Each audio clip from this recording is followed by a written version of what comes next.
The dust of Redemption's gulch tasted of forgotten sins and faded dreams.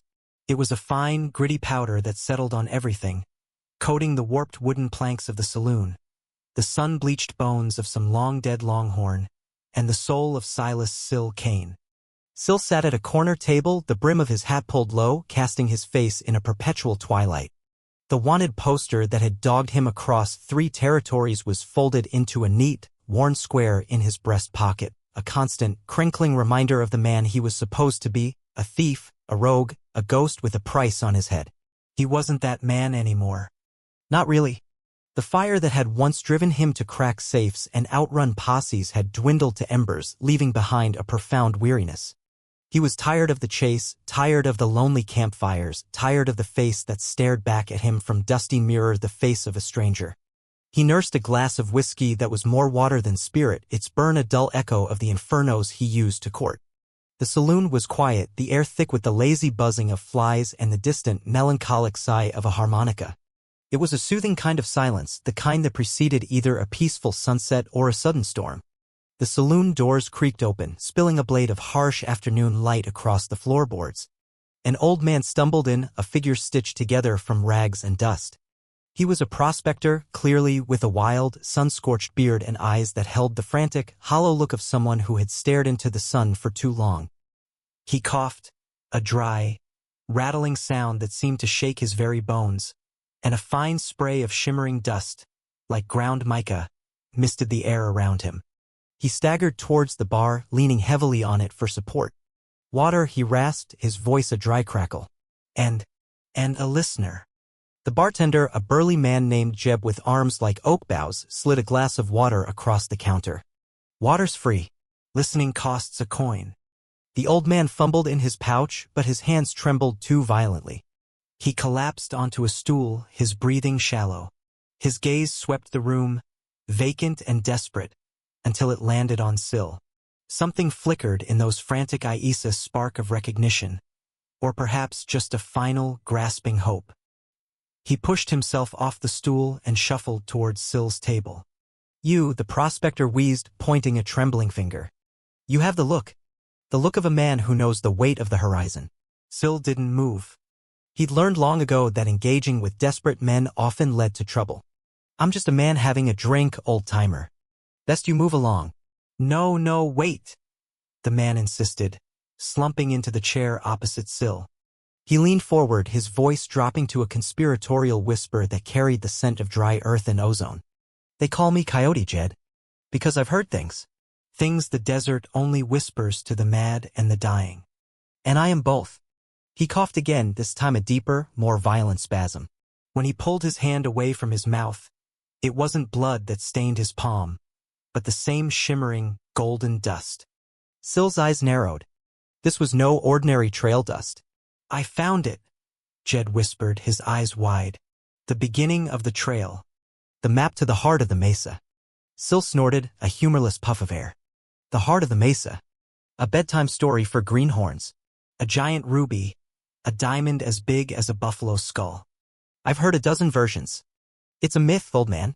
A fever dream to keep you digging until the sun cooks you." "Not a jewel," Jed corrected, his voice gaining a strange, fervent strength. "Not for wealth. For peace. They say it doesn't shine, it sings. A song that mends the broken, that quiets the storm in a man's soul. A song that makes the land itself breathe again." He looked at Sill, his gaze piercing. "A song for a man like you." The words struck a chord deep within Sill, a place he thought had long turned to stone. A quiet storm in a man's soul. The description was too accurate for comfort. Still, he remained impassive. "Fairy tales won't buy me a new horse. But this will," Jed said. He reached into his tattered satchel and pulled out not a map, but a rock. It was a geode about the size of a man's heart, its outside a rough, unremarkable gray. But it hummed. A low, resonant vibration pulsed from it, a frequency Sill could feel in his teeth and in the bones of his hand resting on the table. The harmonica player in the distance seemed to falter, his tune momentarily lost to this new, deeper music. "The map isn't on paper," Jed explained, his breath coming in ragged gasps. "It's inside. It only shows itself to the one meant to follow it. The desert. It tested me. And I failed. My heart's too full of greed. It's breaking me apart from the inside. He gestured to the dust on his hand. But you're not seeking gold, are you, boy? You're running from something. Maybe this is what you should be running to. Without another word, Jed shoved the geode across the table. His hand was unnervingly hot. The humming intensified as it neared Syl, a soft, inviting thrum that seemed to quiet the frantic beating of his own heart. Jed gave a final, shuddering sigh, and his head slumped forward onto the table. The light in his eyes, a frantic desert glare, was extinguished. A final puff of golden dust escaped his lips and dissipated into the stale air. Jeb, the bartender, walked over slowly, wiping a glass. He nudged the old prospector. Jed? Ah, hell. He looked at Syl, then at the geode. Heard him spinning that yarn for weeks. Poor fool. Looks like his treasure finally found him. He sighed. You can leave through the back. No need for the sheriff to get involved in this. Syl sat for a long moment, the silence of the room now heavy with the weight of a dead man's last hope. He looked at the geode. It felt warm to the touch, alive. The hum was a siren's call, a promise of something other than the dusty, dead-end road he was on. His past was a dead weight. His future was a blank page. This was something else entirely. It was madness. It was a fool's errand. It was, perhaps, the only real thing he had touched in years. He slipped a few coins on the table for his drink and for the water Jed never got to finish. He picked up the geode. It was heavier than it looked, dense with secrets. He stood, gave a nod to Jeb, and walked out the back door, not into the dusty alley of Redemption's Gulch, but into the beginning of an impossible journey. Syl left Redemption's Gulch at dawn with his stoic mare, Dusty, his only companion. He had traded his last few valuables for provisions, jerked beef, hardtack, and coffee. The geode was wrapped in a spare blanket and tucked safely in his saddlebag. Its low hum a constant, rhythmic presence against his thigh as he rode. He didn't know where he was going. The geode was a map he couldn't read. He rode east, towards the rising sun, into the vast, unforgiving expanse of the Badlands. For days, the landscape was a familiar canvas of cracked earth, skeletal cacti, and towering mesas baked in shades of ochre and rust. He moved with the quiet competence of a man who knew the wilderness. He made campfires that were small and smokeless, slept with his revolver by his hand, and watched the stars, feeling their cold, distant judgment. The wanted poster in his pocket felt heavier than ever. On the third night, camped in the shadow of a monolithic rock formation that looked like a giant's hand, he finally decided to act. The geode's humming had grown stronger, more insistent. He took it from his saddlebag and held it in his hands. It was a lock without a key. How was he meant to open it? Smash it? That felt wrong, a desecration.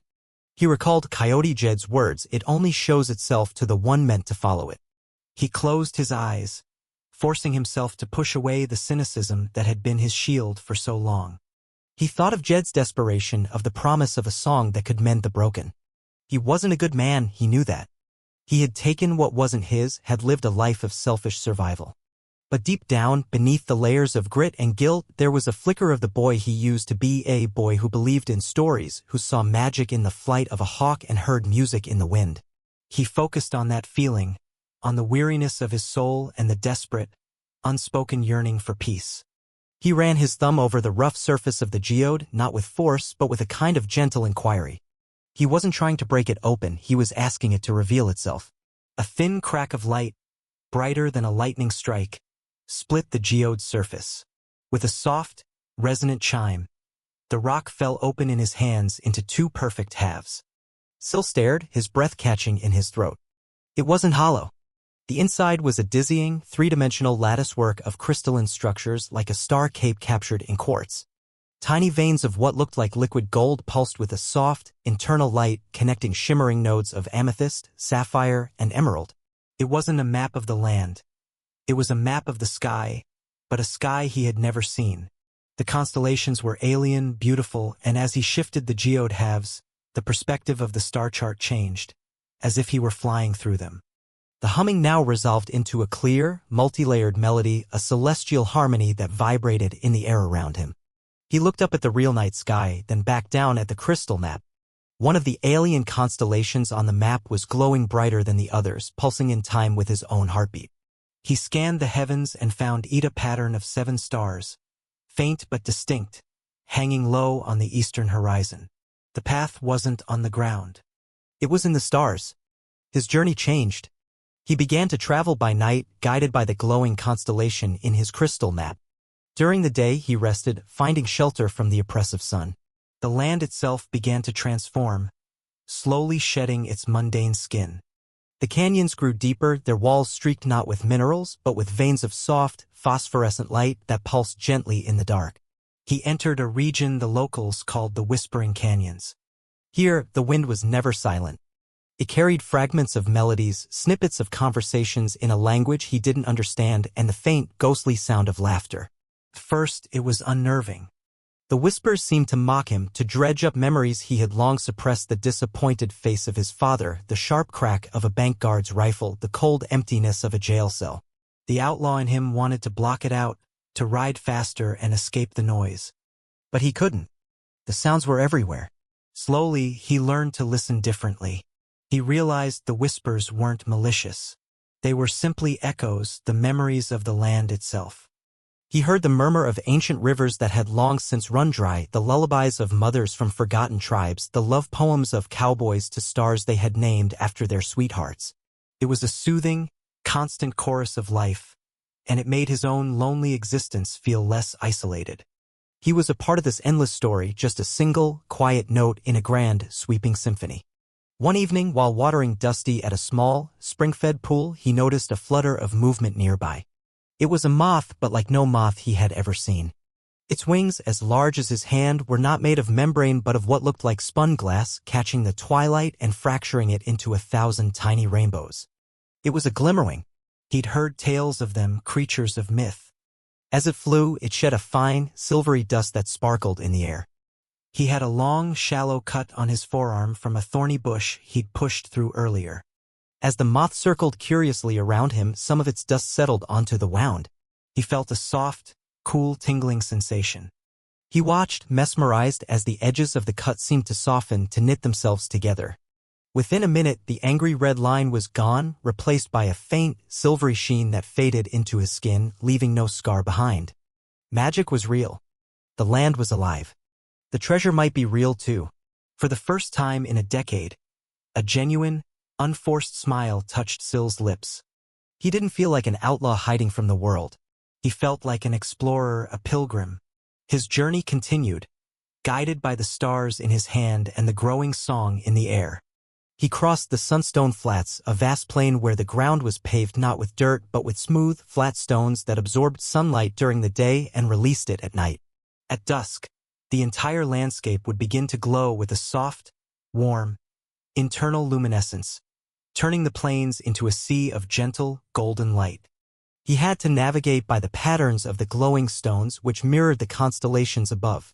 The crystal map in his hand reacted to the light, its golden veins glowing brighter, its song becoming richer and more complex. During these long, luminous nights, his own internal landscape began to shift. The harsh memories that the Whispering Canyons had dredged up no longer felt like accusations. They were just stories, parts of his past. The guilt was still there, a dull ache, but it was no longer a fire threatening to consume him. The soothing glow of the stones, the celestial music of the geode, the sheer, impossible beauty of the world he was traveling through, it was all working on him like a slow-acting bomb.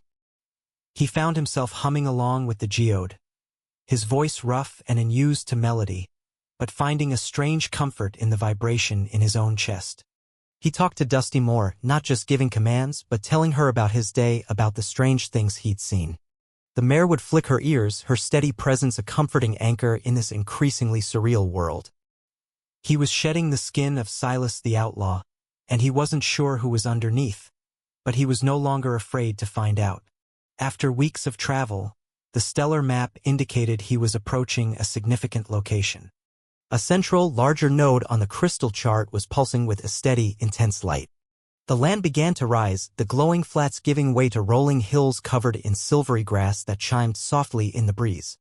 He ascended for a full day until he reached a high plateau. And there it was. Nestled in the center of the plateau was an oasis, but it defied all logic. It was a perfect circle of water, so impossibly still and clear it looked like a solid sheet of polished obsidian. But it wasn't the daylight sky it reflected. Syl stood under the bright blue canopy of the afternoon, but the pool reflected a breathtaking, star-dusted night. Swirls of nebulae in shades of violet and indigo drifted across its surface, and constellations he recognized from his geomap glittered in its dark depths. It was the Sky Mirror Oasis, a place that existed out of time. The air here was different, cool, sweet, and utterly silent. The song of the geode softened as if in reverence. Even the chiming grass was still. This was a sacred place. He dismounted, approaching the edge of the water with a sense of profound awe. He knelt, wanting to see his own reflection in this impossible mirror. He leaned over the edge and a face looked back at him. It was his own, the familiar lines of weariness, the stubble on his jaw, the cautious eyes. But as he watched, another image seemed to resolve behind his, like a shape forming out of the cosmic dust of the reflection. It was not human. Antlers, like branches of polished silver, swept up from a noble head. Eyes, the color of molten gold, held an ancient, unnerving intelligence. Its form was that of a great stag, but its coat was the color of amaranth and seemed to shimmer with its own internal light. It was majestic, powerful, and utterly ethereal. Syl instinctively reached for the revolver at his hip, his old survival instincts kicking in. But he stopped. The creature in the reflection did not look aggressive. It simply watched him with a calm, penetrating gaze that seemed to see past the outlaw, past the weariness, and into the very core of his being. It was a guardian, a test. The amaranthan stag, another legend he dismissed as campfire talk, was real. And it was here. The reflection of the stag raised its head, and though no sound broke the silence of the oasis, a voice echoed directly in Syl's mind. It was a voice not of words, but of pure feeling, of ancient stone, of deep roots, of starlight, and of time itself. You have followed the song, the presence communicated. But to what end do you seek the heart? The treasure of a thief, or the peace of a pilgrim? The question hung in the silent air, more daunting than any drawn gun. His quest had brought him to the threshold. But to cross it, he would have to answer not to a lawman or a judge, but to the soul of the land itself. And for the first time, he wasn't sure if he had an answer that was good enough. The reflection of the stag waited, its golden eyes holding the fate of his journey. The silence that followed the stag's question was more profound than any Syl had ever known. It wasn't an absence of sound, but a presence of vast, listening quiet that seemed to absorb his thoughts before he could even fully form them. He remained kneeling at the edge of the Sky Mirror Oasis, his hand frozen halfway to his gun. His own reflection a pale, insignificant mask in front of the luminous being that shared the watery canvas. The treasure of a thief, or the peace of a pilgrim? The outlaw's answer was easy.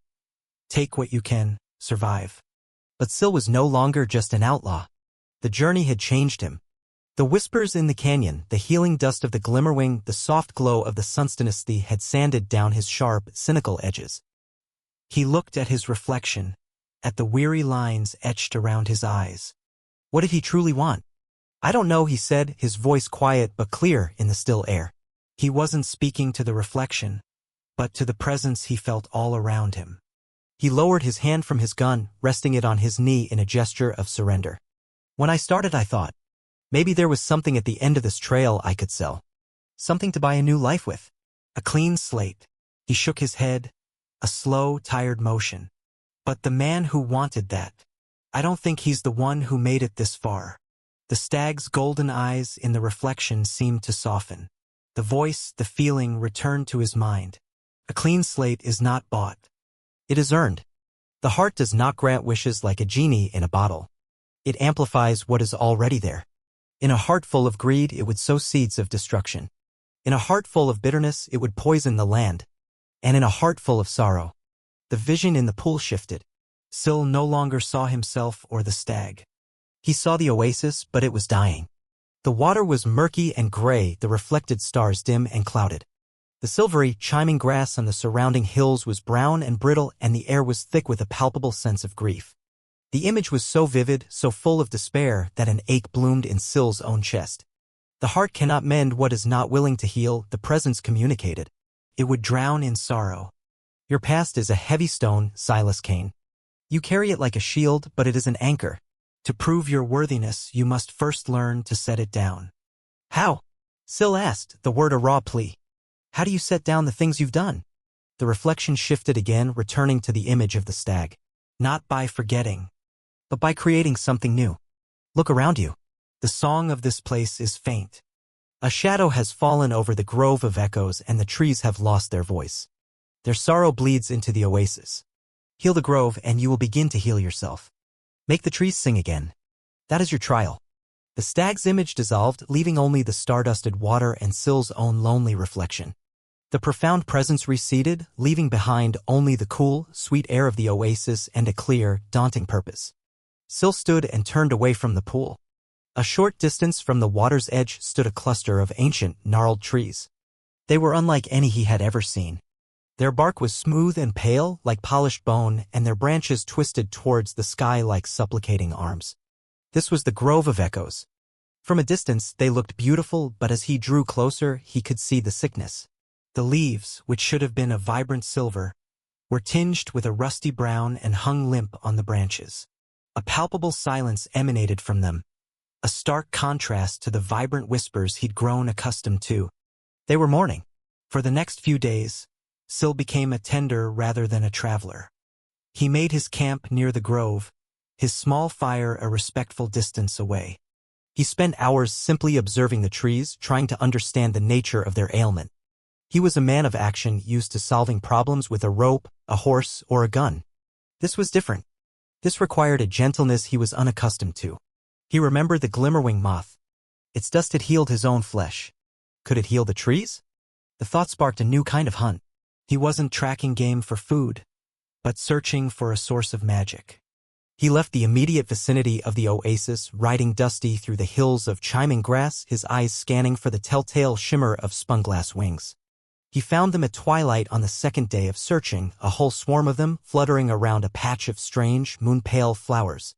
They were drawn to the nectar, and as they fed, their silvery dust rained down, causing the flowers to pulse with a soft, ethereal light. He didn't try to capture the moths. That felt wrong. Instead, he carefully gathered some of the flowers, their petals already coated in the precious, healing dust. He returned to the Grove of Echoes and began his work. He crushed the petals in his hands, mixing the magical dust with cool, clean water from the oasis. He then began to gently, methodically, clean the leaves of the sickest-looking tree. He worked with a focus he hadn't felt since his days as a safecracker, but this was a different kind of delicate work. He wasn't breaking in, he was mending.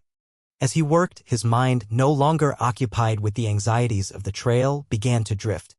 He thought of his father, a stern, quiet man who had tried to teach him to mend fences and care for the land on their small, failing ranch. Syl had been too impatient, too hungry for a world bigger than their dusty plot of earth. He had seen his father's calloused hands as a sign of failure, not of dedication. Now, as his own hands, coated in water and silver dust, tended to the ancient tree, he finally understood.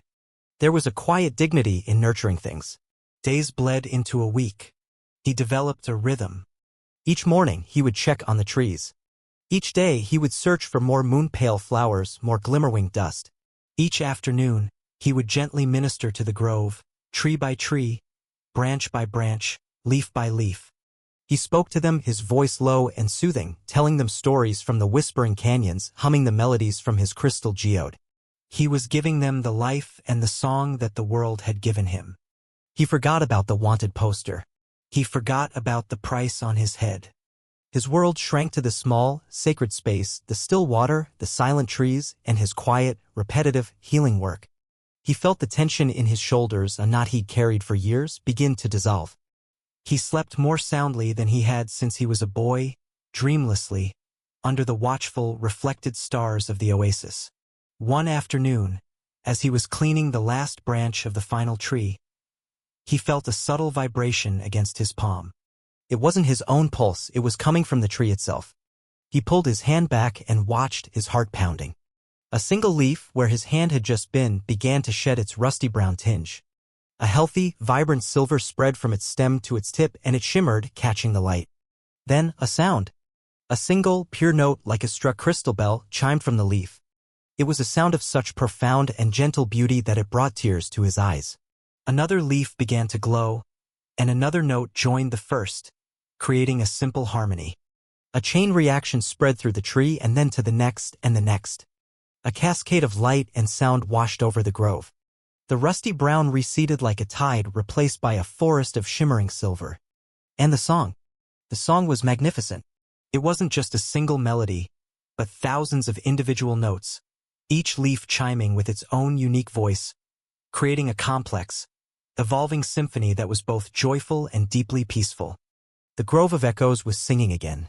The music washed over Syl, and he felt something inside him break free.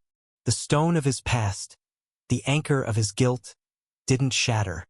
It dissolved, turning into sand and washing away on the tide of the Grove's beautiful song. He felt clean, not because his sins were erased, but because he had finally created something beautiful to balance the ugliness. He had mended something, and in doing so had mended himself. He stood there for a long time, just listening, letting the music fill him. When he finally turned, the amaranthine stag was standing there, not as a reflection, but in the flesh, at the edge of the now singing grove. Its physical presence was overwhelming. It seemed to bend the light around it, and its coat of amaranth and silver shifted with colors that had no name. It lowered its great head in a gesture of respect. The voice entered his mind again, softer now, warmer. You have learned the heart of the song, Silas Kane. Not just to hear it, but to be a part of it. You have set down your burden. You are worthy. The stag turned and began to walk, not towards the open plains, but directly towards the face of the massive mesa that loomed over the plateau. Syl, without question, followed. As they approached the sheer rock wall, a section of it began to glow. Cracks of light appeared, outlining a doorway where seconds before there had been only solid stone. With a low, grinding sound, a section of the rock slid away, revealing a dark, beckoning passageway. The stag gestured with its head for him to enter, and then, with a final, knowing look, it dissolved into a shower of shimmering light that was absorbed by the singing leaves of the grove. Syl was alone again, but he no longer felt lonely. He took a deep breath, the air now thick with the grove's music, and stepped through the doorway into the heart of the mesa. The tunnel sloped gently downwards. The walls were not dark rock but were embedded with the same types of crystals as his geode map, all pulsing with a soft, internal light. The air grew warmer, and the symphony of the grove was replaced by a new sound, a single, powerful, resonant hum. It was the sound his geode had been mimicking all along, the source of the song. He emerged into a vast, circular cavern. The scale was immense, like a cathedral built by giants. The ceiling was a dome of glittering crystals that looked like a captured galaxy. In the center of the cavern, floating a few feet above the floor, was the source of the light and the song. The heart of the mesa. It wasn't a jewel. It was a living, breathing sphere of pure, golden-white light, about the size of a horse. It pulsed in a slow, steady rhythm, like a cosmic heartbeat. Woven throughout the light were things that looked like roots made of crystal and veins of liquid starlight. It was impossibly beautiful, and the feeling it radiated was one of absolute, unconditional peace. It was the feeling of coming home. All the weariness, all the fear, all the lingering shadows of his past were washed away by its gentle, powerful presence. This was the treasure. Not something to be taken, to be owned, to be sold. It was something to be experienced, to be near. He slowly approached, his boots making no sound on the smooth cavern floor. He reached out a hand, not to take it, but simply to feel its warmth. As his fingers came within inches of its surface, the light surged gently to meet them. His mind was flooded, not with thoughts or visions, but with pure understanding. He felt the life of the land flowing through the heart, the deep slumber of the rock, the patient thirst of the cacti, the joyous flight of the glimmerwings, the ancient memories of the whispering canyons, the new, happy song of the Grove of Echoes. He was connected to all of it, a part of its vast, living soul. He understood then that Coyote Jed had been wrong about one thing. The heart didn't mend the broken. It showed the broken that they were already part of something whole, something beautiful and unbroken. He also understood his new purpose. The stag had been the guardian, but its time was ending. The land needed a new keeper, a human heart to act as an anchor, to tend to the balance. A pilgrim who had learned to heal. Silas Kane, the outlaw, died in that cavern. The man who was left pulled the worn, folded wanted poster from his pocket. He looked at the grim, tired face drawn there, a relic from another lifetime. He didn't tear it up in anger or burn it in triumph. He simply unfolded it and let it go. It drifted to the floor, a meaningless piece of paper.